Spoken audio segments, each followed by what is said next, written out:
और उपस्थित सभी भाइयों और बहनों,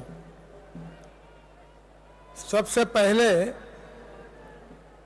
सेब ग्रुप ने जो 25 साल पूरे किए हैं और इस कार्यकाल में अनेक लोगों को रोजगार देने का काम इस 25 साल में किया है, इसलिए मैं उनको बहुत बहुत धन्यवाद देता हूं, अभिनंदन करता हूं।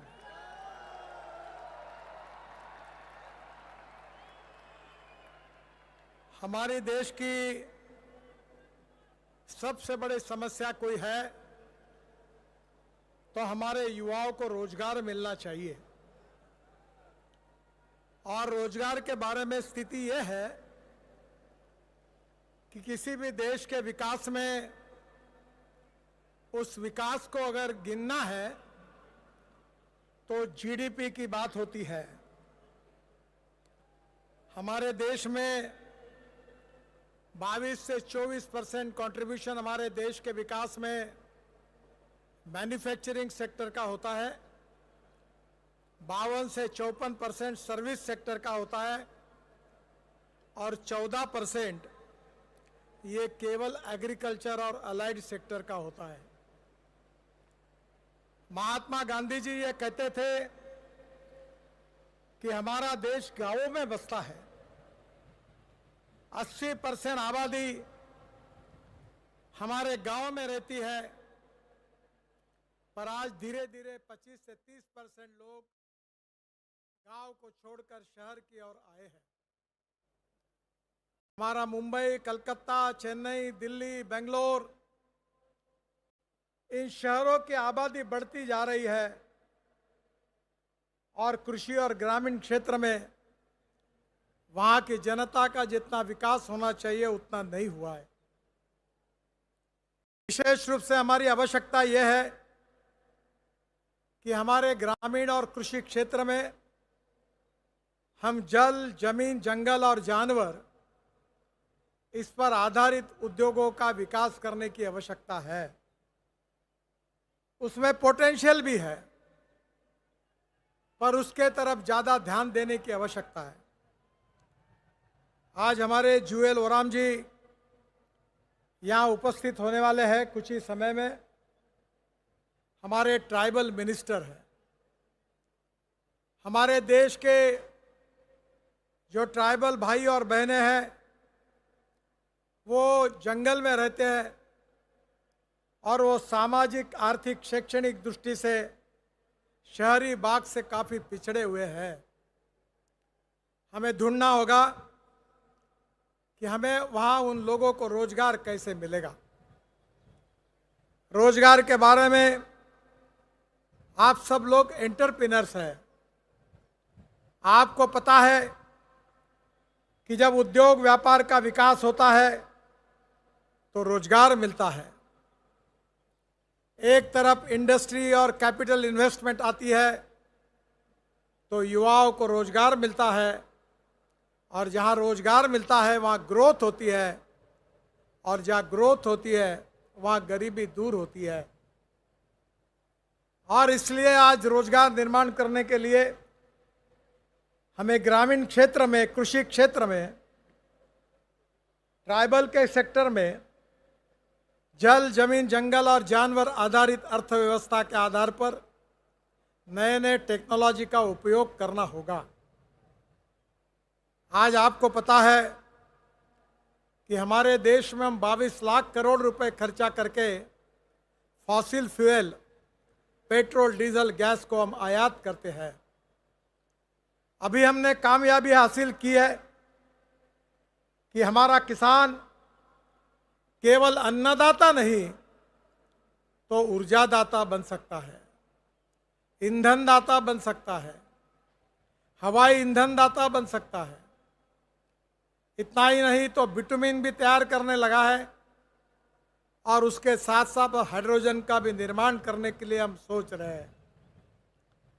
बहनों और भाइयों, हमारे जंगल में टाइगर कैपिटल है। मैं जहाँ से आता हूँ, नागपुर, वो हमारा टाइगर कैपिटल के नाम से प्रसिद्ध है। हमारे यहाँ 350 टाइगर 2.5 घंटे के डिस्टेंस पर है।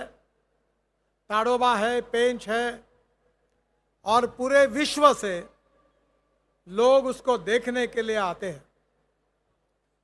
टूरिज्म के बारे में यह कहा जाता है कि टूरिज्म में जो 49% कैपिटल इन्वेस्टमेंट होती है, उसमें 49% एक्सपेंडिचर वहाँ के युवाओं को रोजगार निर्माण करने के लिए उसका उपयोग होता है।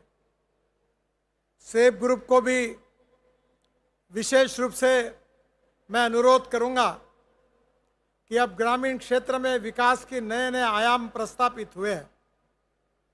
ये दिल्ली और पंजाब हरियाणा में जो राइस स्ट्रॉ है, जिसको यहाँ पॉपुलरली परली कहा जाता है, उससे अब पानीपत में हमने एक विशेष इंडियन ऑयल के द्वारा उद्योग की शुरुआत की है।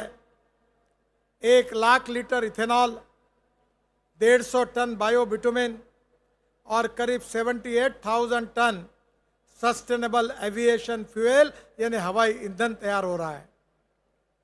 आपको पता होगा कि हमारे ट्राइबल मंत्री जी आए हैं, और आने के बाद आपको पता होगा कि जंगल में जो रतनजोत, मोह, साल, करंज और टोली है, जो नॉन एडिबल ऑयल सीड है, हम उससे डीजल बना सकते हैं। बायोटेक्नोलॉजी का उपयोग करके अगर हम उसकी प्रोडक्टिविटी बढ़ाते हैं तो आज डीजल को इंपोर्ट करने की हमें आवश्यकता नहीं है। मैं आज यहाँ इलेक्ट्रिक कार में आया हूँ।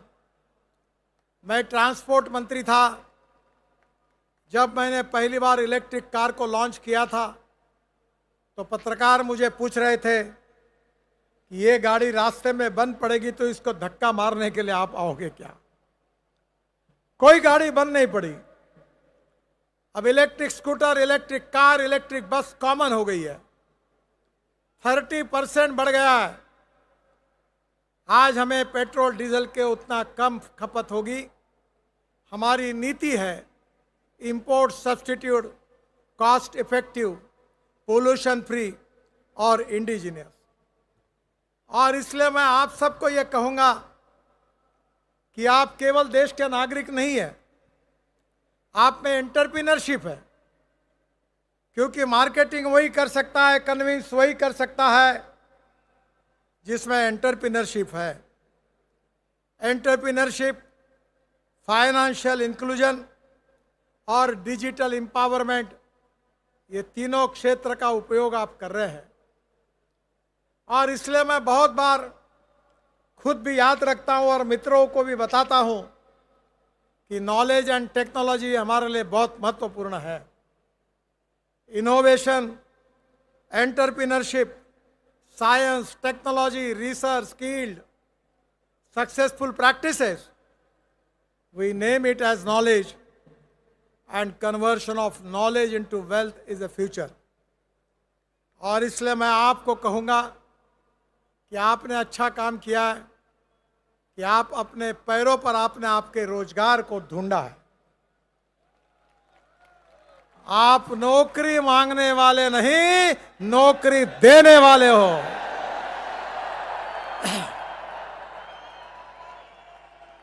और यही एंटरप्रेन्योरशिप का अर्थ है। मैं आपको और एक बात कहूंगा कि थोड़े से आपकी एंटरप्रेन्योरशिप गांव, गरीब, मजदूर, किसान की ओर ले आइए। अब वाटर कंजर्वेशन में जहां पानी नहीं हो, पानी पहुंच रहा है। मुझे बताते हुए आपको खुशी हो रही है कि मैं केवल रोड में काम नहीं करता। मैं 2004 से वाटर कंजर्वेशन, ऑर्गेनिक फार्मिंग और हैंडलूम, हैंडीक्राफ्ट्स, बाम्बू, अनेक इसमें रचनात्मक काम करता हूं। और मुझे 16 डॉक्टरेट्स मिली है, डिलीट्स मिली है। और उसमें से 7 डिलीट जो है वो वाटर कंजर्वेशन पर एग्रीकल्चर यूनिवर्सिटी ने दी है। मैं आपसे अनुरोध करूंगा, छोटा सा काम है, दौड़ने वाले पानी को चलने के लिए लगाओ, चलने वाले पानी को रुकने के लिए लगाओ, और रुके हुए पानी को जमीन को पीने के लिए लगाओ। गांव का पानी गांव में, खेत का पानी खेत में, घर का पानी घर में। अगर हमने ये कर दिया तो हमारे किसानों का इनकम 2.5 गुना बढ़ जाएगा। मेरे खेती में यह है, माइक्रोसॉफ्ट और गूगल मेरे खेत के फोटो निकालकर मुझे मेरे मोबाइल फ़ोन पर भेजते हैं और मुझे बताते हैं कि 8 दिन के बाद कौन सा डिसीज़ आपके गन्ने पर आने वाला है, पानी की कितनी कमी है, कौन से फर्टिलाइज़र को देना है। अब टेक्नोलॉजी बदली है और इसलिए हमें टेक्नोलॉजी का ट्रांसफॉर्मेशन गांव, गरीब, मजदूर, किसान में आपके एंटरप्रेन्योरशिप का उपयोग करके करना है और इसी से हमारी ग्रोथ बढ़ेगी और ग्रोथ बढ़ेगी तो ग्रामीण इंडिया का भी विकास होगा। हमारे प्रधानमंत्री का मिशन है कि हमारे देश को वर्ल्ड की सबसे 3rd लार्जेस्ट अर्थव्यवस्था हमको बनाना है और ये बनाने के लिए हमें क्या करना होगा, ये आप जैसे एंटरप्रेन्योर को सोचना बहुत ही स्वाभाविक है। We are the fastest growing economy in the world और आज 2014-15 में हमारा जीडीपी 107 लाख करोड़ है और 2024-25 में 375 लाख करोड़ है। हम $5 ट्रिलियन की इकोनॉमी के तरफ 2047 तक विकसित भारत निर्माण करने का संकल्प हमने किया है और इसलिए आप जैसे एंटरप्रेन्योर्स जो है, young and talented engineering man power हमारे देश में है। आप में से बहुत से लोग शिक्षित हैं, पोस्ट ग्रेजुएट है, इंजीनियर है, कुछ लोग MBA DBM पढ़े हैं, कुछ लोग कौशल्य जानते हैं, स्किल्ड वर्कफोर्स में आपका संबंध रहा है। हमारा देश, हमारी क्षमता है कि young and talented engineering man power, skilled workforce, low labour cost और minimum government and maximum governance, ये एंटरप्रेन्योरशिप के बिना नहीं होता और आप में एंटरप्रेन्योरशिप है, इसीलिए आप मार्केटिंग में सक्सेसफुल हुए हैं। पर मार्केटिंग में सक्सेस होना यह आपका प्रिलिमिनरी सक्सेस है। अब तो ये केवल न्यूज़ रील है, असली फिल्म शुरू होना। अब इस अनुभव के आधार पर आपको और बढ़ना है। गवर्नेंस, डेवलपमेंट, परफॉर्मेंस के लिए जय जवान, जय किसान, जय विज्ञान और जय अनुसंधान, इस मंत्र को ध्यान में रखकर हमको गांव, जमीन, जल, जंगल, इसकी ओर जाकर टेक्नोलॉजी का उपयोग करना है। समय की कमी है, नहीं तो मैं आपको बहुत सी टेक्नोलॉजी बता सकता हूँ। दूसरी टेक्नोलॉजी है वेस्ट टू वेल्थ। ये दिल्ली में कचरे के पहाड़ है, गाजीपुर। आपको पता होगा कि अब उसकी 7 मीटर हाइट कम हुई है। हमने कचरे को सेग्रीगेट किया, प्लास्टिक, ग्लास, मेटल का रिसाइकलिंग किया और जो बाकी था वो UR2 करके दिल्ली में बहुत बड़ा रोड बना है, Dwarka express highway, Delhi Mumbai highway में हमने कचरे को उपयोग किया। अब देश में 80 लाख टन कचरा हमने रोड के नीचे दबा दिया। कचरे में भी वैल्यू क्रिएट हो सकती है। व्यक्ति कोई भी हो, मटेरियल कचरा हो, पर लीडरशिप अगर अच्छी हो, टेक्नोलॉजी अच्छी हो, तो कोचरे से भी सोना निकल सकता है।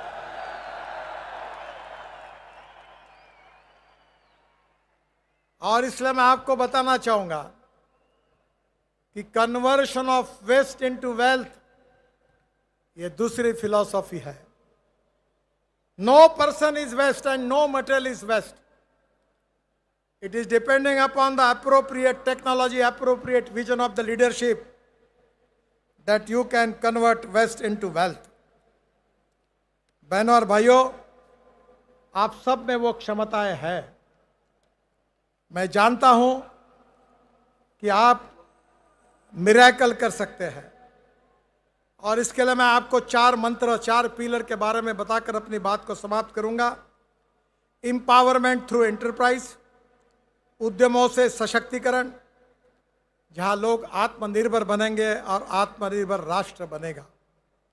एजुकेशन थ्रू इनोवेशन, जो मैंने कही आपको कि अलग अलग प्रकार की टेक्नोलॉजी, इनोवेशन, रिसर्च इसमें विकसित करने की कोशिश करी है। Focus on skill development and futuristic vision for development, और उसके लिए फ्यूचरिस्टिक रेडी वर्कफोर्स को तैयार करना। एआई को मुख्य धारा में लाने का कोशिश करना, जिसके साथ युवाओं के भविष्य को तैयार होगा। इन्वायरमेंट के थ्रू रिस्टोरेशन, क्योंकि प्रकृति का संरक्षण हमको करना है। हमारे 3 इंपॉर्टेंट ई है: ethics, economy, ecology and environment. No philosophy can be taught to empty stomach, ये विवेकानंद जी ने कहा है। और इसलिए हमको विकास भी चाहिए और हमको पर्यावरण की रक्षा भी करनी है, इकोलॉजी एंड एनवायरमेंट को प्रोटेक्ट भी करना है। Sustainable development, circular economy, use of alternative materials, ये भी प्रकृति के लिए उतना ही आवश्यक है। मैं मानता हूं कि एम्प्लॉयमेंट थ्रू इंक्लूजन, समावेशन से रोजगार, यही आपका मार्केटिंग का कंसेप्ट है।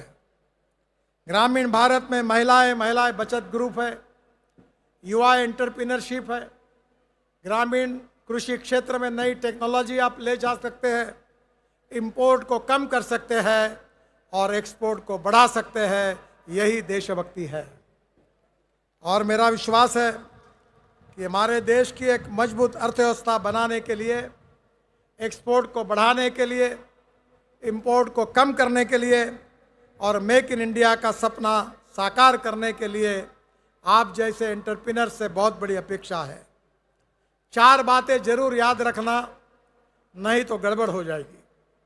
पहली बात है प्रूवन टेक्नोलॉजी, दूसरी बात है इकोनॉमिक वायबिलिटी, तीसरी बात है अवेलेबिलिटी ऑफ रॉ मटेरियल और 5वीं बात है marketability of the finish product.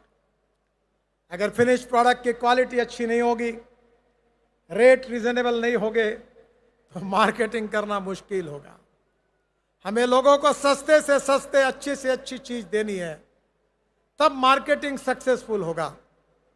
और इसलिए मैं आपको आह्वान करता हूं, let us unite to transform aspirations into actions. हमारी प्रेरणा, हमारा मोटिवेशन, हमारा यह एस्पिरेशंस है, इसका कन्वर्शन एक्शन में करिए। हम सब मिलकर आगे बढ़े। Ideas to innovation, innovation to enterprise और एंटरप्राइज से एम्प्लॉयमेंट, एम्पावरमेंट, और यही हमारे विकास का मार्ग है। और इससे डोमेस्टिक हैप्पी ह्यूमन इंडेक्स बढ़ेगा। वर्ल्ड में, यूरो में इसकी चर्चा हो रही थी कि what is the meaning of domestic happy human index. सबको पीने के लिए अच्छा पानी मिलना चाहिए, रोटी, कपड़ा, मकान मिलना चाहिए, सबको अच्छा environment, ecology and environment, sustainable development के साथ मिलना चाहिए। ऐसा प्रगतिशील, समृद्ध, संपन्न, शक्तिशाली विश्वगुरु, वर्ल्ड की 3rd लार्जेस्ट इकोनॉमी बनाने वाला हिंदुस्तान आप सबको, हमको मिलकर बनाना है। उसको पूरा करने के लिए हम सब लोग जरूर मिलकर कोशिश करेंगे और इसमें कामयाब होंगे, यही मेरा विश्वास है। मैं आप सबके उज्जवल भविष्य की कामना करता हूं। आप सबको बहुत बहुत शुभकामनाएं देता हूं। मुझे हवाई जहाज पकड़ना है, इसलिए आपकी क्षमा मांगता हूं। फिर से एक बार आपको बहुत बहुत बधाई, धन्यवाद, नमस्कार। और मेरे साथ जोर से कहिए, भारत माता की, भारत माता की, भारत माता की।